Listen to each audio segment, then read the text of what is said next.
All right, here we go. Hello, hello.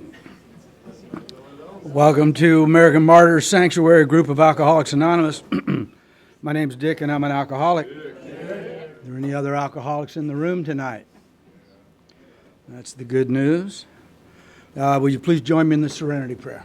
God, grant me the serenity to accept the things I cannot change, courage to change the things I can, and the wisdom to know the difference.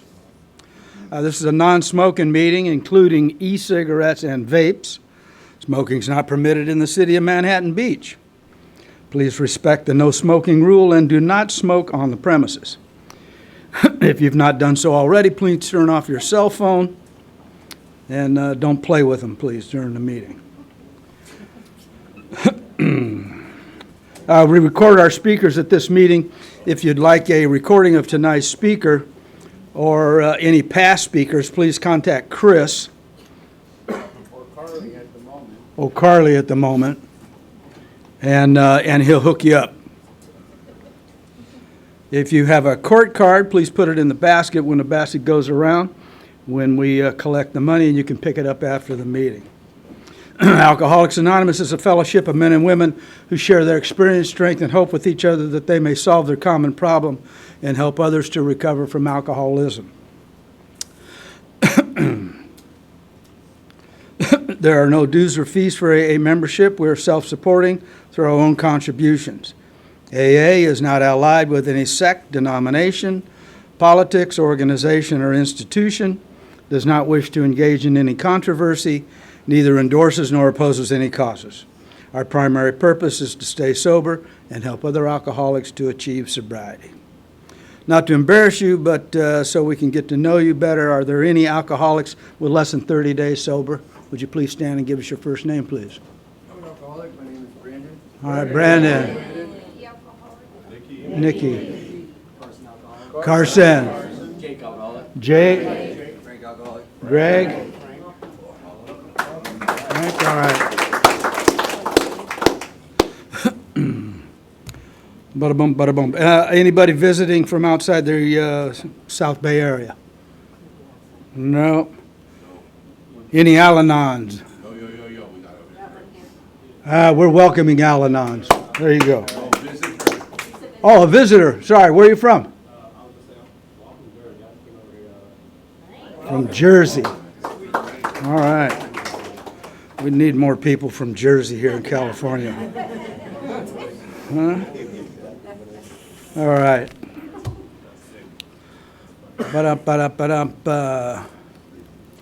I didn't ask anybody to read chapter 5. At this meeting, we read chapter 5. We're going to read chapter 5 right now. My friend Jim's going to do that. My name is Jim. I'm an alcoholic. Chapter 5, how it works. Rarely have we seen a person fail who has thoroughly followed our path. Those who do not recover are people who cannot or will not completely give themselves to this simple program. Usually men and women who are constitutionally incapable of being honest with themselves. There are such unfortunates. They are not at fault. They seem to have been born that way. They are naturally incapable of grasping and developing a manner of living which demands rigorous honesty. Their chances are less than average. There are those, too, who suffer from grave emotional and mental disorders, but many of them do recover if they have the capacity to be honest. Our stories disclose in a general way what we used to be like, what happened, and what we're like now. If you have decided you want what we have and are willing to go to any length, then you are ready to take certain steps. At some of these we balked. We thought we could find an easier, softer way, but we could not. With all the earnestness at our command, we beg of you to be fearless and thorough from the very start. Some of us have tried to hold on to our old ideas, and the result was nil until we let go absolutely. Remember that we deal with alcohol, cunning, baffling, powerful. Without help, it is too much for us. But there is one who has all power, that one is God. May you find him now. Half measures availed us nothing. We stood at the turning point. We asked his protection and care with complete abandon. Here are the steps we took which are suggested as a program of recovery. 1, we admitted we were powerless over alcohol, that our lives had become unmanageable. 2, came to believe that a power greater than ourselves could restore us to sanity. 3, made a decision to turn our will and our lives over to the care of God as we understood Him. 4, made a searching and fearless moral inventory of ourselves. 5, admitted to God, to ourselves, and to another human being the exact nature of our wrongs. 6, were entirely ready to have God remove all these defects of character. 7, humbly asked Him to remove our shortcomings. 8, made a list of all persons we had harmed and became willing to make amends to them all. 9, made direct amends to such people wherever possible, except when to do so would injure them or others. Continue to take personal inventory, and when we were wrong, promptly admitted it. 11, sought through prayer and meditation to improve our conscious contact with God as we understood Him, praying only for knowledge of His will for us and the power to carry that out. 12, having had a spiritual awakening as the result of these steps, we tried to carry this message to alcoholics and to practice these principles in all our affairs. Many of us exclaimed, "What an order, I can't go through with it." Do not be discouraged. No one among us has been able to maintain anything like perfect adherence to these principles. We are not saints. The point is that we are willing to grow along spiritual lines. The principles we have set down are guides to progress. We claim spiritual progress rather than spiritual perfection. Our description of the alcoholic, the chapter to the agnostic, and our personal messages before and after made clear 3 pertinent ideas. A, that we were alcoholic and could not manage our own lives. B, probably no human power could have relieved our alcoholism. C, that God could and would if He were saw. That was really good, Jim. Thank you. I mean, really good. 7 tradition states that we're fully self-supporting through our own contributions. This allows us to pay for our rent, our expenses, contributions to central office in New York. We encourage regular members to donate generously. The steps are to the individual, what the traditions are to the group. Tonight, I haven't asked anybody except Denny, my friend Denny, to come up here and read the 12 traditions. Yeah. Denny's a really good reader also. Oh, yeah, I'm pretty speedy. Denny Alcoholic, 12 traditions of Alcoholics Anonymous. 1, our common welfare should come first. Personal recovery depends upon AA unity. 2, for our group purpose, there's but one ultimate authority. A loving God, as He may express Himself in our group conscience. Our leaders are but trusted servants, they do not govern. 3, the only requirement for AA membership is desire to stop drinking. 4, each group should be autonomous except in matters affecting other groups or AA as a whole. 5, each group has but one primary purpose, to carry its message to the alcoholic who still suffers. 6, an AA group will never endorse, finance, or lend the AA name to any related facility or outside enterprise. Less problems of money, property, and prestige that hurt us from our primary purpose. 7, every AA group ought to be fully self-supporting, declining outside contributions. 8, Alcoholics Anonymous should remain forever non-professional, but our service centers may employ special workers. 9, AA as such ought never be organized, but we may create service boards or committees directly responsible to those they serve. 10, Alcoholics Anonymous has no opinion on outside issues, hence the AA name ought never be drawn into public controversy. 11, our public relations policy is based on attraction rather than promotion. We need always maintain personal anonymity at the level of press, radio, and film. 12, anonymity is the spiritual foundation of all our traditions. Ever remind us, place principles before personalities. All right. Thank you. I told him I wasn't very good at following directions. The format of this meeting is a 10-minute speaker followed by a break, and then a main speaker, and our first speaker tonight is Robert. Boom. And there's a bottle of water right there in case you need a drink. All right, thanks. I'm an alcoholic. My name's Robert. Through the grace of God, my sobriety date's July 6, 1988. That date was given to me. I'm going to share what it was like, what happened, and what it's like today. What it was like, I had a blast. I loved my drinking and using. I grew up back east, and I remember growing up, and yeah, there wasn't a box. What do you want to be when you grow up? I didn't see the box alcoholic. You know, so it was, to me, an alcoholic was somebody drinking out of a brown paper bag, living under the bridge. That was an alcoholic. And back then, drinking age was 18. So we're drinking in bars at 15 years old, but you always had your respect. See, I grew up at a time where I had no consequences. Everything was always fixed for me. Well, don't worry about it. We'll take care of it. So I didn't have any problem, you know. But grew up Italian family, the whole bit. We didn't grow up privileged, but we had everything we needed, you know. I went to Catholic schools, the whole thing. Went to engineering schools.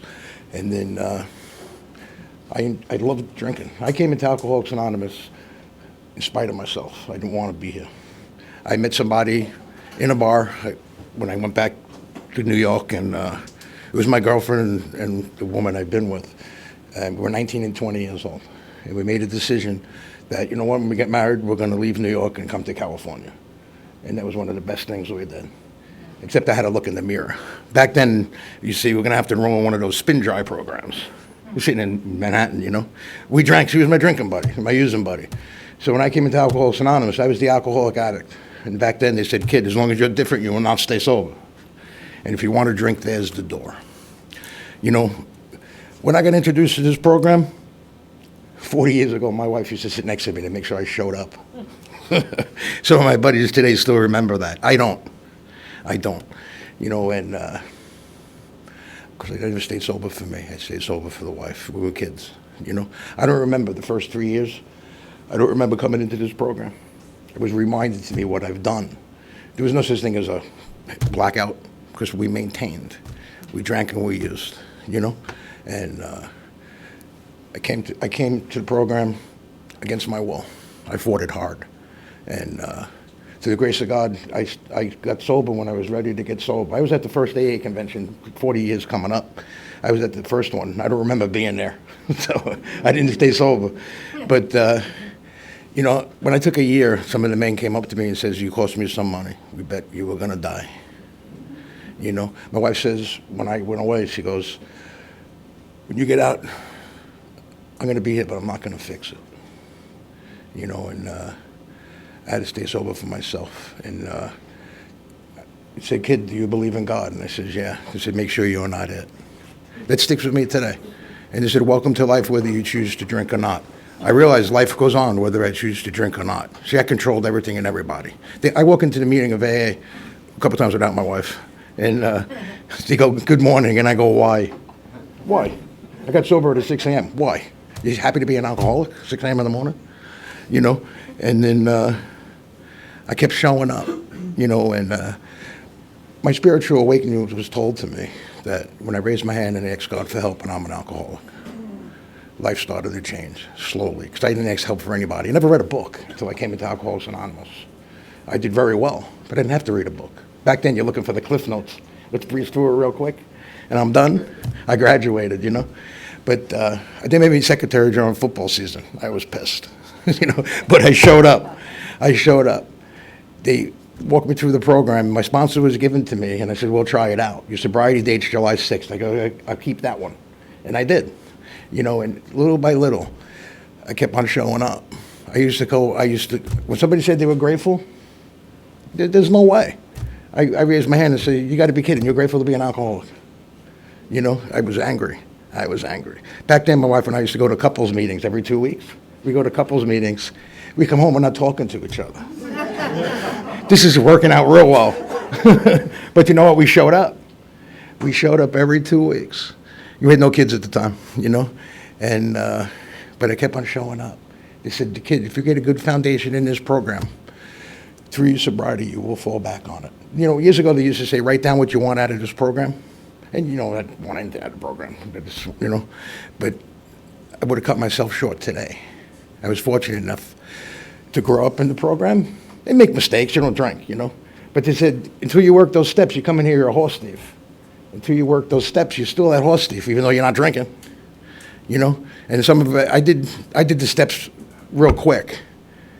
Obviously, I had to do them in order. How uncomfortable do you want to be? I've learned never to say never in this program. You know, it took me 17 years to set foot in some of my family's home. And I used to say, I'm never stepping in their home. Things still aren't the same, but that's okay. You know, my family still blames my wife for my drinking and using 40 years ago. We're Italian, so they don't take any responsibility, you know.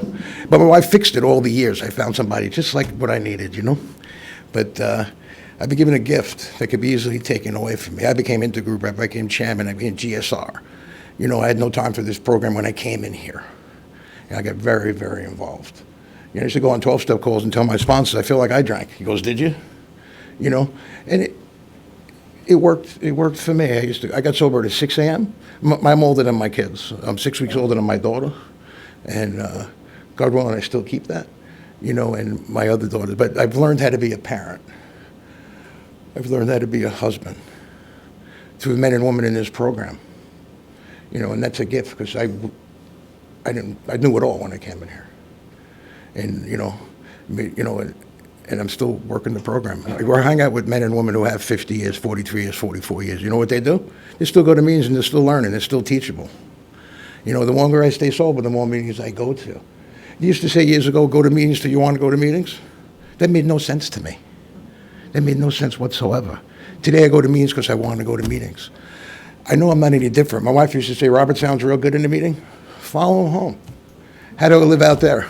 I would say I'll have a good day if it wasn't for those people, places, and things. But that's not reality. Years ago, my wife used to say, Robert, you'll have it all, but we're not going to be here. It's a decision you have to make. You know, first 10 years, I didn't know my kids, but I was sober. I was building my companies. I had to make some decisions to make a change. And I did, slowly but surely. I became part of the family. Instead of just going out and buying stuff, you know, I became part of the family. I became accountable. You know, and that was a gift, you know. And through the years, you know, you have your ups and downs, you know.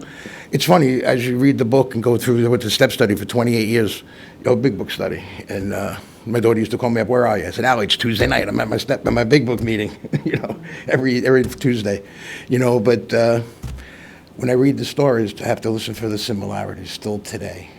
You know, there's a part in the book, in the chapter, Keys to the Kingdom. There's a lifelong program. But it's one day at a time. It's one day. What happens today? If I don't remain grateful, I will drink, you know. So I've been given a lot of gifts, ups and downs to sobriety, and my buddy knows, you know, this year's been, this year was been real difficult. My wife died. We were together 44 years. It's 3/4 of my life, you know. But, you know, I'm accountable. With all my heart, I was with my wife, I wouldn't trade her for the world. You know, but she's gone. And I have some very good friends in the program that, you know, reality is she's dead. She's not coming back. We were young. We lived a fantastic, full life through the program of Alcoholics Anonymous, and I have no regrets whatsoever. I say good morning to my wife, and I say good night to my wife. And we have 3 self-sufficient kids who love their mom. And that's what we want. I guess apparently her job was done, and I'm angry, but I'm praying to God, thanking him for the 44 years we had together. And thank him for the life I have, for my sobriety. Even though I don't mean it. I tell him that too. I don't mean it. But I say it, because eventually I'll mean it. My wife told me when she died, we knew she was dying. As soon as she got diagnosed, she says, you're going to die. I was like, really? And, you know, she said, remember me? She goes, you know what? You're not going to follow me. And, you know, and you're going to give back to this program that was given to you, and you will stay sober. Because I know if I drink, she'll haunt me in my sleep. So, but I stay sober for me. As it says, one of the traditions, the only requirement is the desire to stop drinking. For me, not for the mom and dad, not for the parent, but for the wife, for me. So today I stay sober. I have buddies back east. I got a home group in Jersey when I travel. They go, you're going to stay sober in spite of yourself? And they hang up. How uncomfortable do I want to be? So we have fun. But reality is reality. Life is hard, but I've learned it's okay not to be okay. Because I drank for the effect and I used for the effect. I didn't drink for the taste. As long as I remind myself that and remain grateful, I will not drink. So thank you for asking me to be the 10-minute speaker. I appreciate it. Thanks.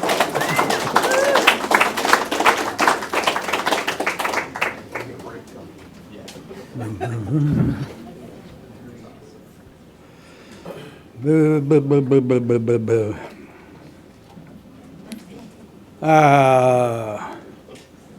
Thank Robert again.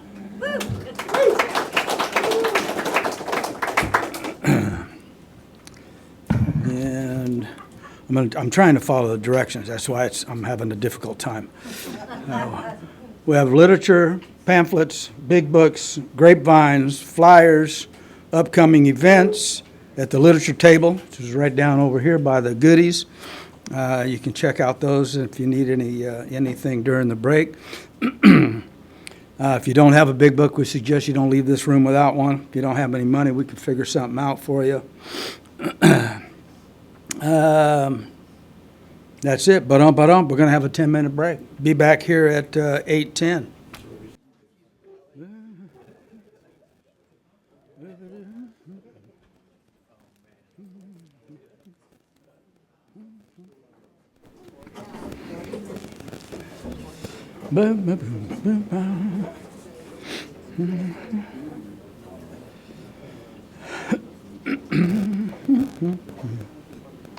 How come I can't find the directions again? I keep moving.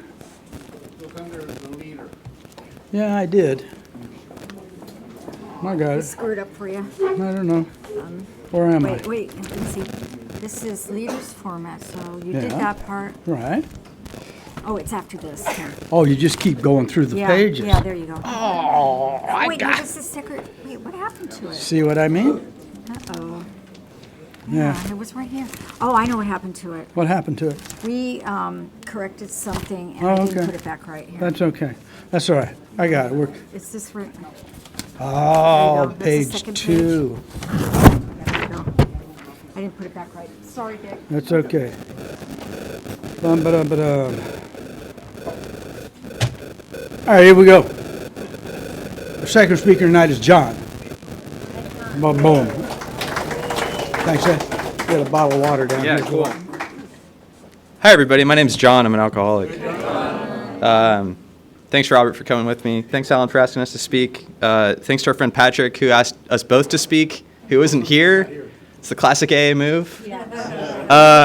Welcome to anybody who's new. I like when people say, or anybody who thinks about or is thinking about becoming new. It always makes me chuckle. I got 45 minutes, so it's a lot about me. No, so I was born and raised in Playa del Rey. I live in Orange County now, but my journey to Alcoholics Anonymous was, I don't know if typical, maybe not. So went to Catholic school. I remember going to church and like going up and taking communion and drinking the wine when they used to actually serve wine. And I'd take a sip and I'd take like a big sip. And I'd always be like, that tastes kind of good. I kind of like that. And I didn't really think much of it. I don't think that makes me an alcoholic. I just think that's a funny memory. My dad used to drink pretty heavily. He'd get the souvenir cup, fill it with ice, watch the Lakers, Showtime era, fill it up to the top with vodka, and he'd sip on that all evening. I thought he'd fall asleep. Turns out he'd pass out. I'd go wake him up and, steal some sips of his vodka, steal some sips of his beer. Didn't think much of it. And throughout my whole childhood, my mom told me basically like, drugs are bad, alcohol's bad, never smoke cigarettes, things are going to be okay. And I was like, okay. And so for the longest time, I lived in fear of this stuff. I lived in fear of drinking. I lived in fear of doing drugs. I lived in fear of smoking pot, and I avoided it. I was fairly introverted. I was a social kid, but pretty nerdy, not a whole lot of friends, fairly emotional, typical stuff. And went to kindergarten to 8th grade with the same group of kids at St. Anastasia's up in Westchester. And went to high school, ran cross country. Making friends was like work for me. And come senior year in high school, a friend had a party. And his name's Daniel McKinney. He was on the track team. I went to Loyola High School, so it was down off La Brea. It was his parents' house, and there were all these kids over there. And this one guy that I went to grade school with was drinking a beer. And I remember walking into the kitchen of that house, and it was I don't remember what brand it was, but it was like a black can, and it was warm. And I grabbed it, and I cracked it, and it was the first time I had a drink that was like, I'm having a drink. And for me, nothing really happened. Like, it was a warm beer. And this guy, Matt, looked at me and he said, oh, look at you, Eggers, having a beer. And I was just like, maybe this is it. Maybe not. I don't know. But the thing is that I went out to the backyard. I saw some kids smoking weed. It terrified me. But my experience of that was that everything that I had been told up until that point about alcohol didn't happen. Nothing happened. I drank a beer, nothing happened. Moving forward, the coming summer after I graduated from high school, I took a trip down to Mexico. Hang on, coffee time.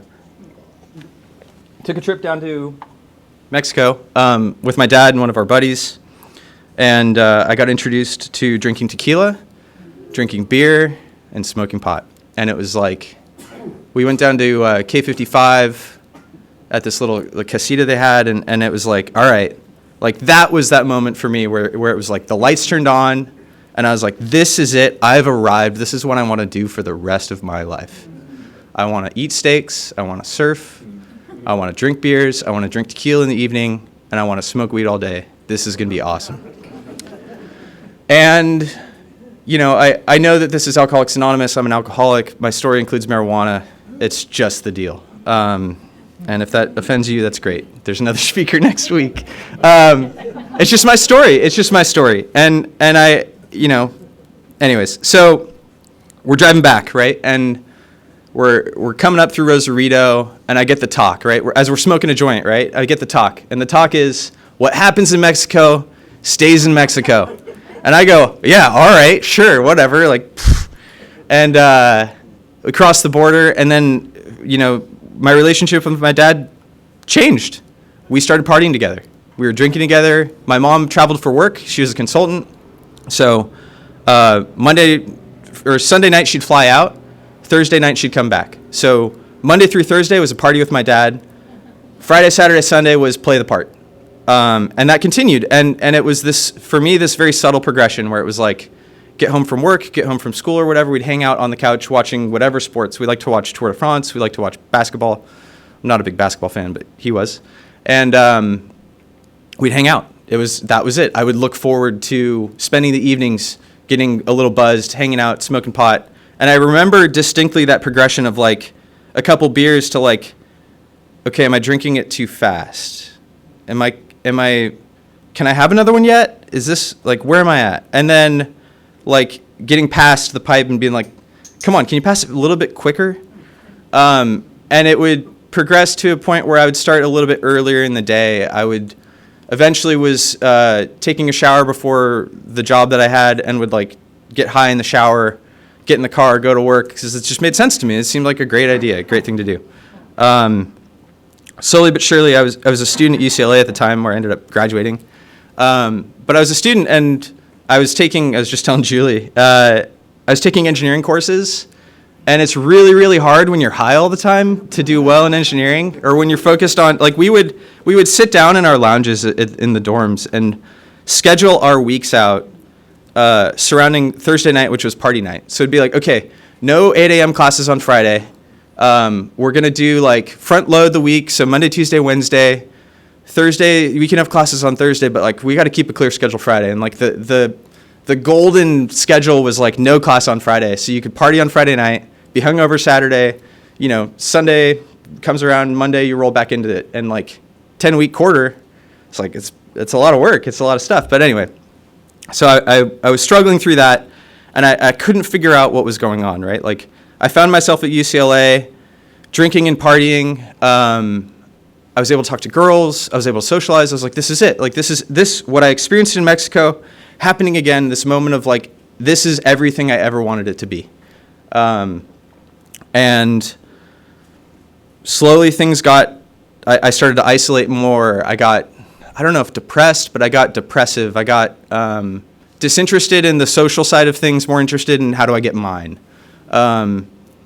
You know, I was 19, 20 at the time, and I thought it would be a really good idea to make a batch of edibles, and I ate some, and the time before it turned out great. I was like, I hit the mark. And then this other time it didn't turn out so great, so my solution was, let's just keep eating them. Yeah, you've experienced it, I'm sure. And I kept eating them, and I kept eating them. And then one day I woke up in the morning and I couldn't really verbalize the things that I was thinking. And I ended up over at Brotman. And, well, so, you know, my mom still lives in Playa del Rey. And so we went from my parents' house in Playa del Rey to the marina, to the doctor that I'd been seeing, but it was a different guy than I would usually see. So I was convinced that it was the chief of police of UCLA and this was a sting. And then I ended up at Brotman, and I was able to verbalize to my dad, like, no, I don't want to do this. And I found my journal from that. That was around December 17th, 2020, or 2011. Because I found this journal, and I tried to stay sober for my parents for like 20-ish days. Like, I knew it started to become a problem. I knew that this was the thing. But I didn't really understand, like, what was going on. And I tried to do it on my own. I went to one Marijuana Anonymous meeting where I started my journey in 12-step programs. And I read the steps on the wall. These ones. And I was like, okay, I just did them. This is good. I understand. Okay, 1 through 12, just read them all, just did them all. Like, we're good. This is going to be okay. Lasted about 20 days. Some of the things that I'd read recently in that journal, and it's fresh because I wrote it down. I thought that if I had a conversation with Robert, that then Alan knew about it over there, completely independent of it. It's like I started to lose it. And so I went on a field trip for geology. I had switched out of engineering. I was doing a course that I actually wanted to do. And I was on this field trip, and people were drinking socially, and I just went, drinking's never been a problem. Weed's the problem. I'll start drinking again. This will be great. Have a couple beers, get a little buzz, come back home, start drinking again at home. My parents go, drinking beer again. I'm like, oh yeah, it's not a problem. It's fine. It's fine. Don't worry about it. The progression begins again. And as it says about in this book, worse, never better. My progression went from just drinking beer. I started getting bottles of tequila. And it would be like, I'd have a bottle in my room, and I'd be like, it's 10 a.m. I don't have anything else going on for the day. Let's just start drinking. And then take a nap on the floor. And then, because that's what they say, right? 1 tequila, 2 tequila floor, or something like that. And then I'd wake up hungover and wonder what happened. You know, I had 2 consecutive... These war stories, like, they're not really... I spoke at a meeting called Late Night in Hollywood, and they're like, tell us some funny stories. I'm like, these aren't funny stories. These are just sad. Like, this stuff's just sad for me. I had 2 consecutive New Year's Eves at my buddy's house where I got blackout drunk. And after the first one, I was like, solemn oath, never going to do this again. I won't let this happen again. Obviously, drinking is the problem. I need to just stick to weed. And then a year later, the exact same thing happens, right? And so I'm at this place where I'm like, the drinking too much is bad. I don't like being sick. The weed is starting to become a problem too. Like, what am I supposed to do? I'm like, oh, I'm going to start doing some psychedelics. This will be great. And so eventually I reached a place where I was like drinking and using with the intention of losing my mind, because I thought that my best thinking was that if I was no longer responsible for school or anything else, I could just do what I want to do and everything else would be taken care of. Just wait for my parents to die, take all their money, live in their house, it'll be great. This just bleak, terrible, right? Yeah, it sucks. It's horrible. Horrible stuff. But that's my best thinking on drugs and alcohol. So what happened? I was part of a radio station at UCLA. We won some random award. It was time to celebrate.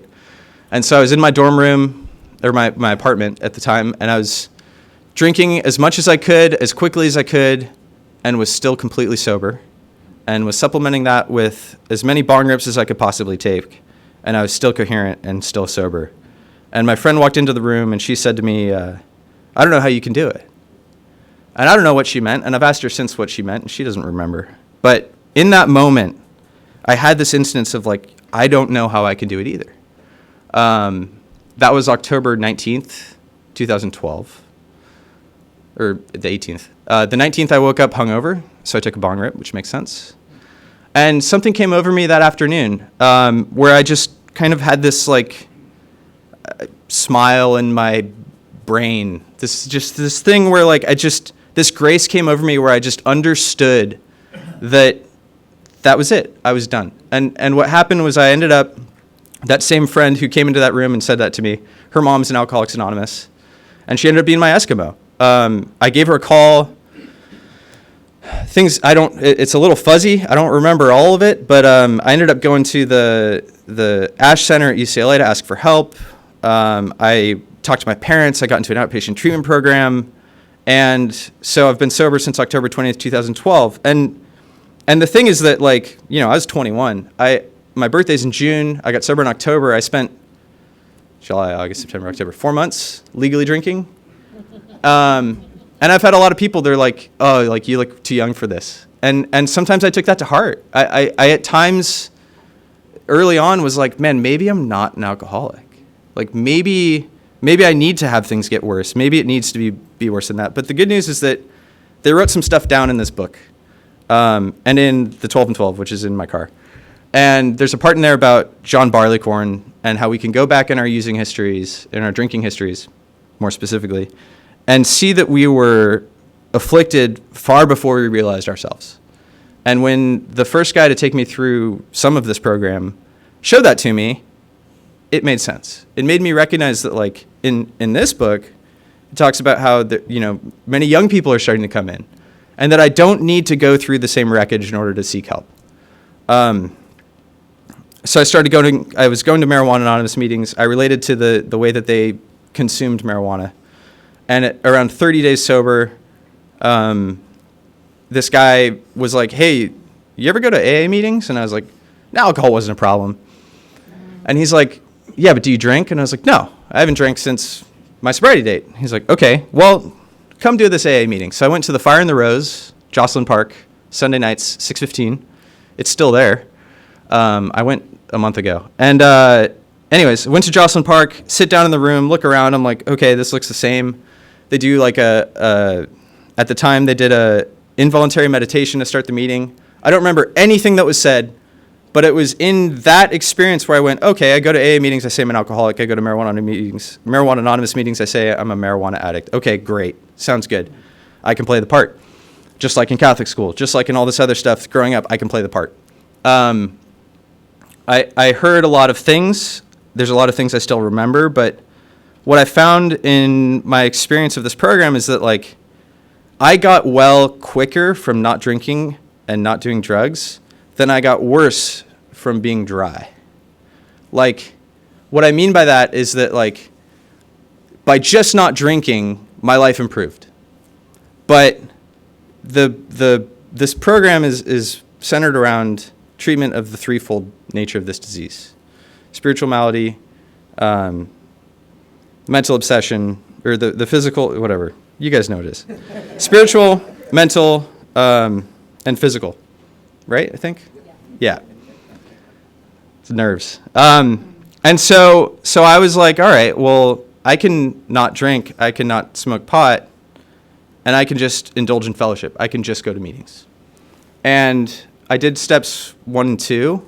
I'd tell you I did step 3, but I truly believe that if you do step 3, you do step 4, and that doing step 4 is manifestation of step 3. So I did 1, 2, 12 for a very long time. And I was going to fewer meetings with, 4, 5, 6 years sober, caught some resentments, didn't have tools to handle the resentments.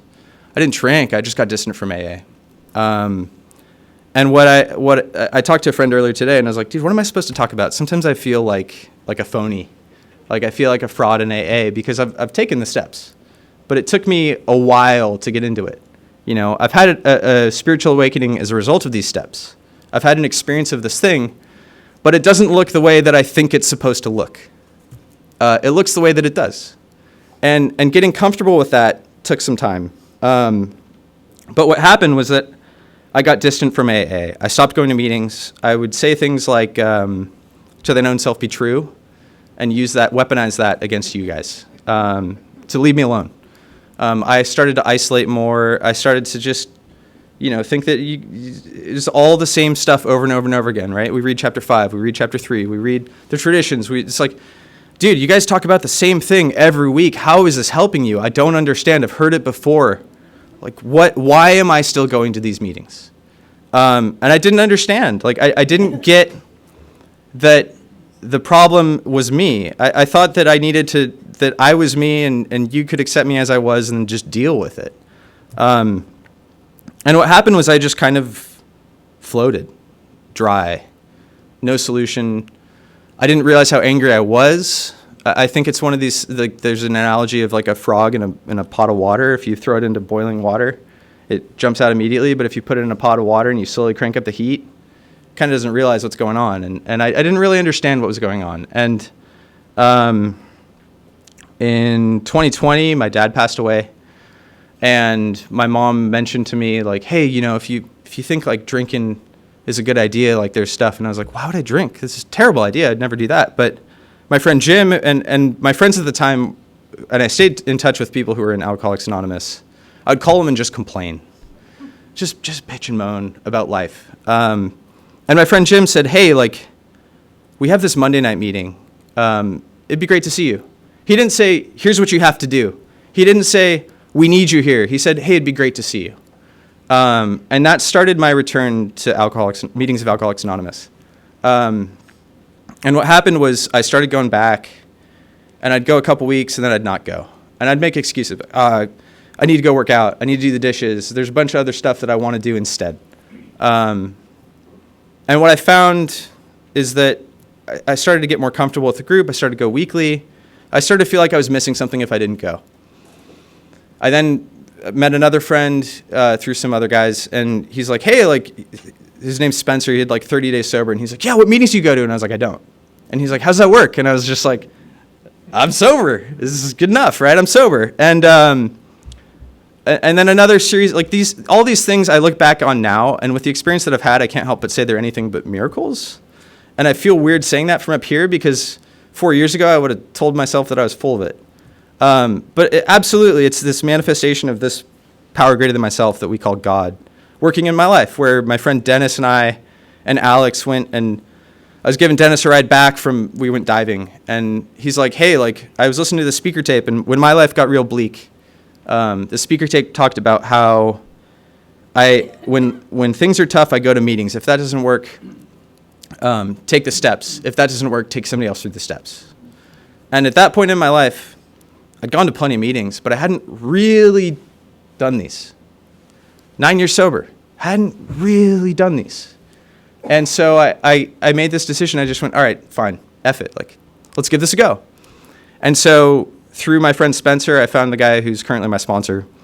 And I remember we were working out together because it was COVID, like early COVID, and I got his number and I called him and I said, hey, Eric, do you think kind of sort of maybe we could like sort of read the book?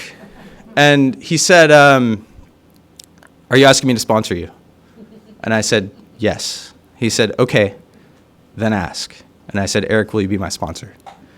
And he said, absolutely. And that started, you know, I'd done stuff. Like I'd understood the concepts in AA, right? I opened the book as I was walking over here before the meeting started, and there was one line that I'd underlined that came to mind. And it says, the spiritual life is not a theory, we have to live it. And I was trying to just theorize this for the longest time. I was suffering from what we call untreated alcoholism. I was resentful at everybody and everything, and I didn't understand that that's what was going on. I didn't understand that the reason why none of my relationships were working out, personal or romantic, were because I was the common theme in all of them. I didn't understand that the relationship with my sister and my mom was strained because I was being an asshole. But what happened was that I started going through this stuff. You know, we went through the 12 and 12. I was reading the big book simultaneously.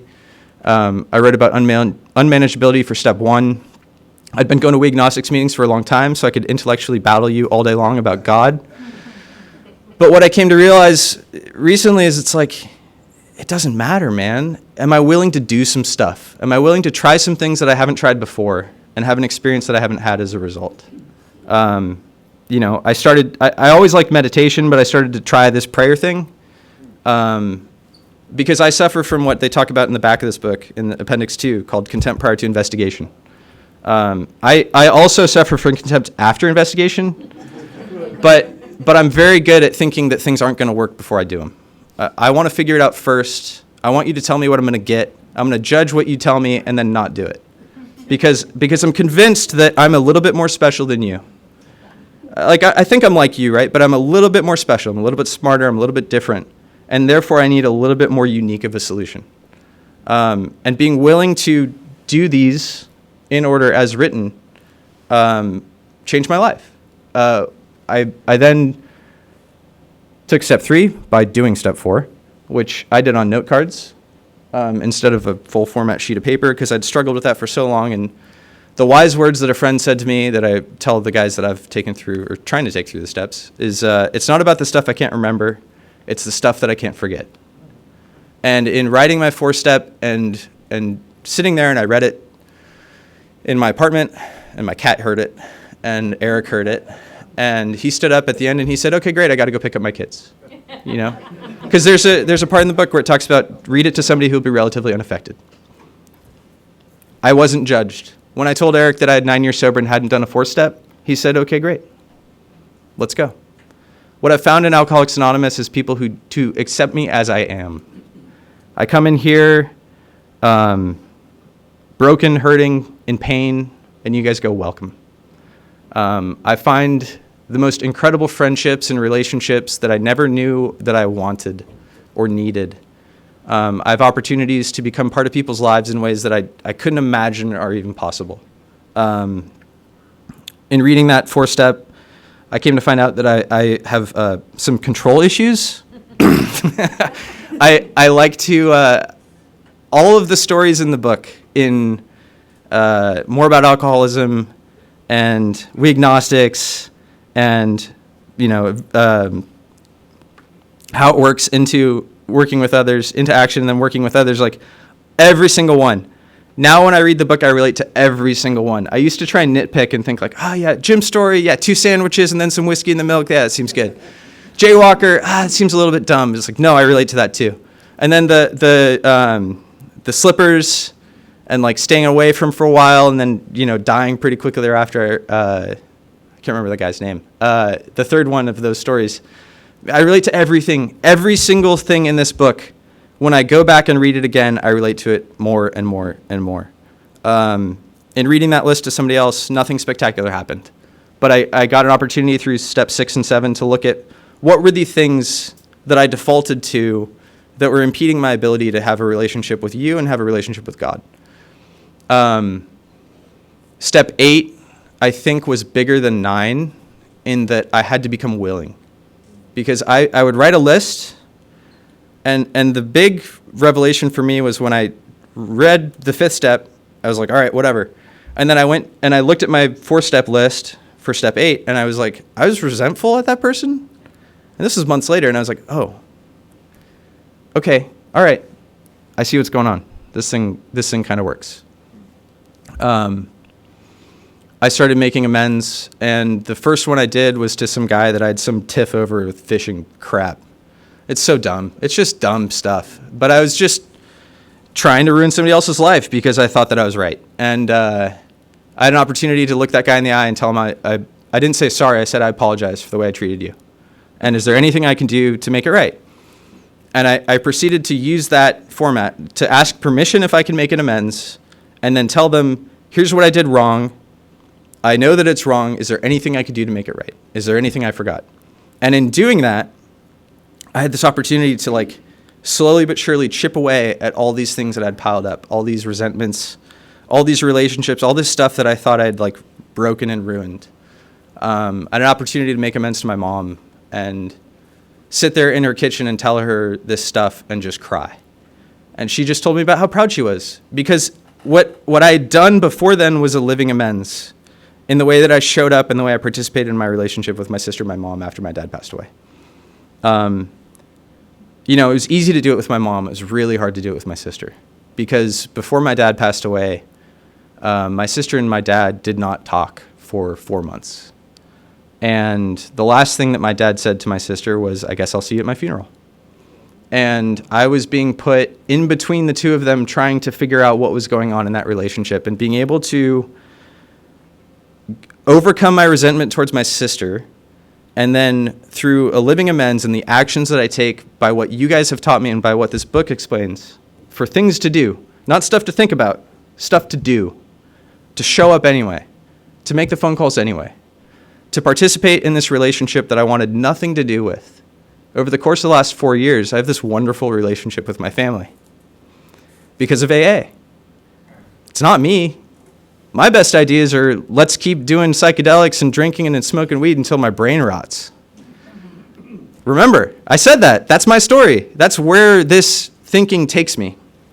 But with the help of Alcoholics Anonymous, I'm able to live as a son to my mom, as a brother to my sister, and to be proud of that. You know, to have, my sister was thinking about buying a piece of property and building a house out near Las Vegas, and I work in construction, I'm a geologist, and so I was like, here's a bunch of stuff to think about. The opportunity to take that phone call and talk to her about something that I have a professional expertise in is great.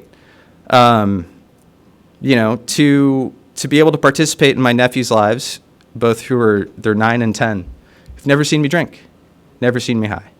And I hope one day at a time I keep it that way. You know, step 9, making the amends. And then it becomes this practice, right? I have a friend who likes to speak from the podium, and he'll ask everybody, he's like, you guys, anybody finished with the steps? And some people will raise their hands, and he's like, put your hands down. And it's like the gotcha. The crazy thing about this program is that, like Robert talked about, in Keys to the Kingdom, it says this is a program that I will never outgrow. I will never lose things I will never run out of opportunities to continue to seek. What happens for me is that as I move forward through life, life keeps happening, whether or not I consent. And I have an opportunity to rise to the occasion and experience it, or run. My default is to run. But with this program and with the help of you guys, I've learned how to just stand there and experience things and go through life on life's terms. 10 says, continue to take personal inventory, and when we were wrong, promptly admitted it. It doesn't say if we were wrong. It says when. I have an opportunity to not create more wreckage. And when Robert and I were driving up, I was talking about it. It's like, it's not that I'm not going to have problems. It's what am I going to do when I have those problems? How do I show up for people? How do I have these relationships? How do I continue to work on improving myself? And what that looks like is, how do I continue to, at the start of my day, pray or meditate? My home group's in Costa Mesa, 6:45 a.m., morning meditation group. We meditate for 5 to 7 minutes on any topic. We bring in anything we find helpful spiritually. We invoke tradition 5. If you want to argue with me about it later, that's great. But the idea is it's a closed meeting, and so we talk about this stuff. We bring in like Keys to the Kingdom, and just I've brought in some Buddhist stuff. We've brought in some Taoist stuff, and the idea is that like we continue to read things that have helped us in our seeking in Step 11 in this program, and talk about our experience of those things as it relates to our recovery in 12 steps. You know, I really do enjoy the meditation bit. I feel like it helps not calm my head and get me like centered and zenned out. I have a chance to see where my head's at when I start the day, whether I'm in full flight from reality or if I'm doing kind of all right. And that helps inform the decisions that I make throughout that day. Do I need to pause a little bit more today, or am I doing all right? Because unless I'm aware it's a problem, it's not a problem. It's like things are good, man. I'm doing great, and they're like, dude, you're kind of on a good one right now. And then step 12, having had a spiritual awakening as a result of these steps. Well, the idea is that I'd done 1 through 11 before then, which for a long time I was trying to do 12 without having done 1 through 11. Doesn't work so hot. I've tried it, and as a friend said this morning, I went to Bread and Roses this morning, which is a men's stag, and now in Santa Monica. It was in the Palisades. My friend Kevin said that if there's any shortcuts or there's any tricks you guys have found, please let me know, because I've tried them all and nothing has worked yet. And I really like that, because it's true. I've tried so many things that aren't the steps. I will do anything at Alcoholics Anonymous besides the steps. I'll do a coffee commitment. I'll take phone calls. You know, I'll go speak on panels. You know, I'll go set up the room, clean up the room, like anything. They're like, yeah, take an inventory and read it to somebody, and then look at your character defects, and then go make some amends. I'm like, I don't know, man. I don't know about that one. Tried to carry this message to alcoholics. Some of that's what I'm doing right now. Some of that's what Robert and I do, like what we did last night, hanging out, telling stories. I've found that the most meaningful version of that is becoming part of a home group and showing up consistently. I went to a lot of meetings. I'd go to evening meetings, but in this sort of return to Alcoholics Anonymous around 9 years, I started going to morning meetings. And starting my day with AA starting my day with some prayer and meditation, starting my day with reading something spiritual, conference approved or not, has been incredible. And it's amazing how much better I feel when I do that. Because I used to think that, like, oh, I'll just sleep until 8:30 and leave my ringer on, so if somebody calls, I can, like, wake up, and by the third ring, I can, like, clear my throat and be coherent enough to have a conversation. Because construction generally starts around 7, and so, that's good enough, right? Like, these things that I do in sobriety that aren't honest behavior. And what I ended up doing is started going to morning meetings, and now I'm secretary of this group from Monday, Wednesday, and Friday, so I'm up at 5:40. I go there, I make the coffee, I set up the room, make sure everything's together, and do announcements, help facilitate the group. And it's truly an honor and a privilege, and I don't say that lightly. I actually mean it. I know those are just words, but I actually mean that. To be responsible to a group, to be responsible to people who, like, appreciate me being there, because it's like, I'm here for my recovery. I can't keep you from drinking. I can't get you drunk. I can't recover for you either. I'm doing this for me. But I can't do this alone. It's that weird paradox in Alcoholics Anonymous. And then the other thing is, like, I just started saying yes to some stuff. I have people in my life, mostly guys in my life, who demonstrate through their actions what this program looks like. Our friend Patrick, I went to this Monday night meeting, and I walked through the door, and I go there because this other guy, Lyle, is a spearfishing dude, and I thought he was super cool, so I went to this Monday night meeting, and Curly shakes my hand at the door. He goes, "Hey, nice to meet you. I'm Patrick." And he's like, "You must be new here." I'm like, "Dude, how do you know I'm new here?" It's like, he's been going to that meeting for like 22 years, every week. And the reason he knew that I was new is because he didn't know me. And that is a home group. So I went to the meeting the next night and introduced me to some people and got some friends. Thanks. And it's been an incredible journey. I had a couple guys ask me to take them through the steps. And this was like, the first guy was like a year ago. And I was like, dude, I don't know what I'm doing. I'm just an alcoholic. I don't know anything about this program. Yet, I've had an experience of this, right? I've done this stuff. I'm not an expert. I've read the book. It's like, so what? And I had that moment where I said, okay, yes. And then I called my sponsor and I was like, Eric, I don't know what I'm doing. But it's really, truly been wonderful to sit with a fellow and read this book. Because each time that I open it, they put new stuff in here. I don't know why, but it's just like I'll look at stuff I've underlined in the past. I like pencils and underlining because I could draw pictures and notes and stuff. And it's a little easier for me to read than like a yellow page. I should do some writing on that. I like go to a book study and somebody hands me a big book and it's got like purple highlighter through half the page. I'm like, I can't read this. What is this? It's crap. But anyway, so getting an opportunity to sit there and read the book with these guys and talk about our experience of this thing and get a new understanding of how I relate to it today. Because the stuff that I thought I knew 2, 3, 4 years ago, yeah, it might help me a little bit, but what's my experience today? What am I going through right now? I like speaker tapes quite a bit, and one of the things that one of the guys says is he'll clap his hands, he'll go, get between those moments, right here, right now. Al Signs, who else? It's Don Madden, Earl Hightower, all these guys. Anyways, but that's truly it, right? Like, I have this opportunity to experience life today. All of it, not just the good. If it was good all the time, it'd be drinking. But that stopped working for me. It's no longer an option. Somehow, some way, I passed into that place of no return. And I know that if I go back to doing that, I'm going to go right back to where I was and then worse. So I stay sober one day at a time. And the way I do that is I don't pick up the first drink. I think, I don't know if I should even talk about this, but anyway, I'll talk about it. In Orange County, I hear often a lot of people, they find a newcomer and they say, just don't drink no matter what. And I'm like, dude, if I could just not drink no matter what, I wouldn't need Alcoholics Anonymous. I think that when I have these tools, being reminded to not drink no matter the circumstances that I'm in is important. But without the steps, without this help, without this connection with God, without connection with you, telling an alcoholic just not to drink, it's like, yeah, you just don't breathe. Like, I don't know how. Without help, I don't know how to not drink. I've tried. You heard my story. And I think that there's more helpful things to say. I think that the stuff that's more helpful than asking somebody how many days they have is asking them, how's it going? What meetings are you going to? You know, hey, have you met Robert? Hey, there's coffee over here. You want a cup of coffee?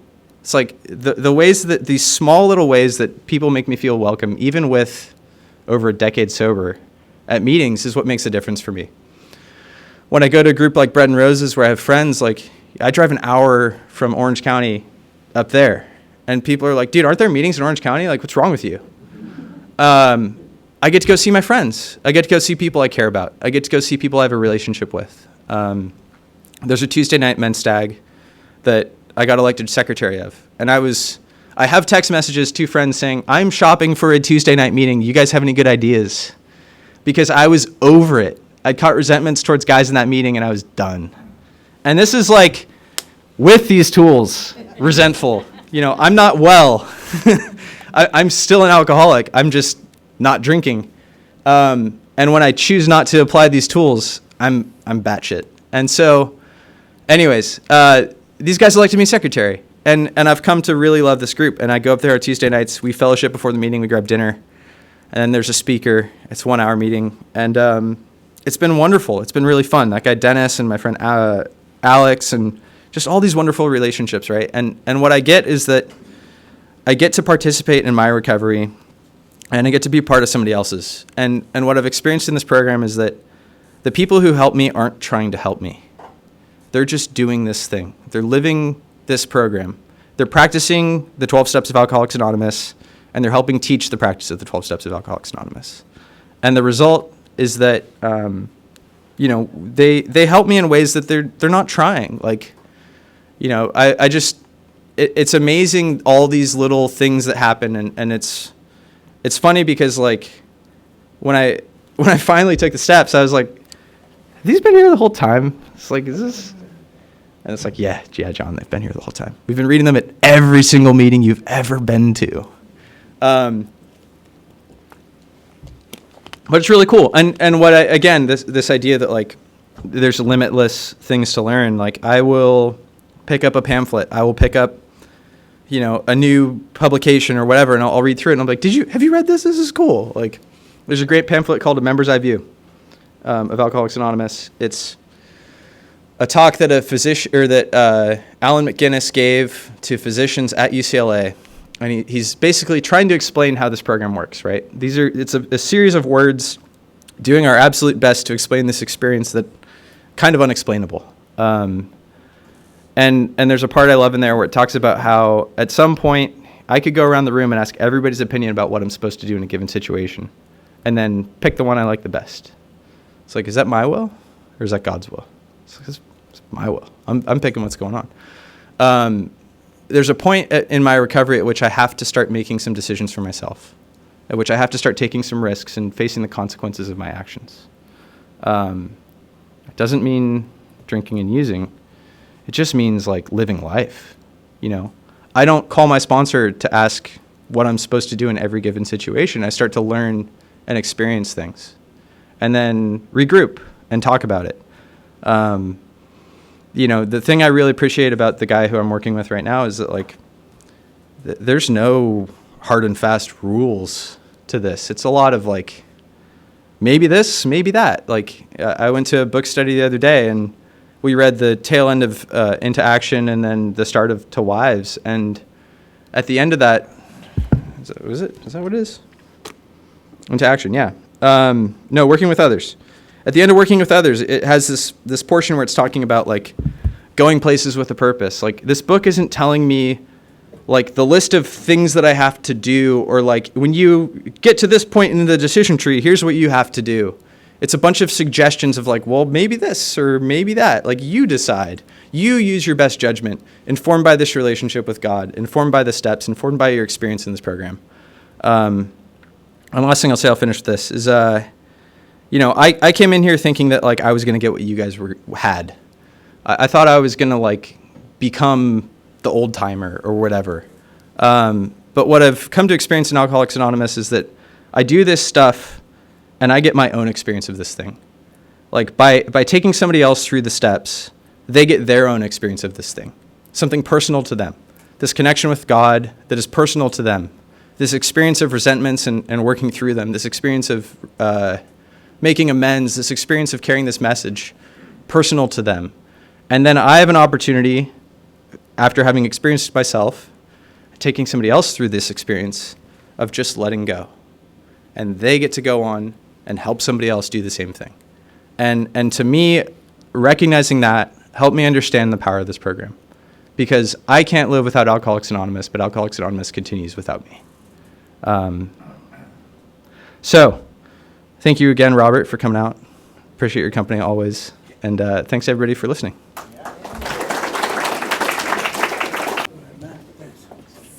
Am I done?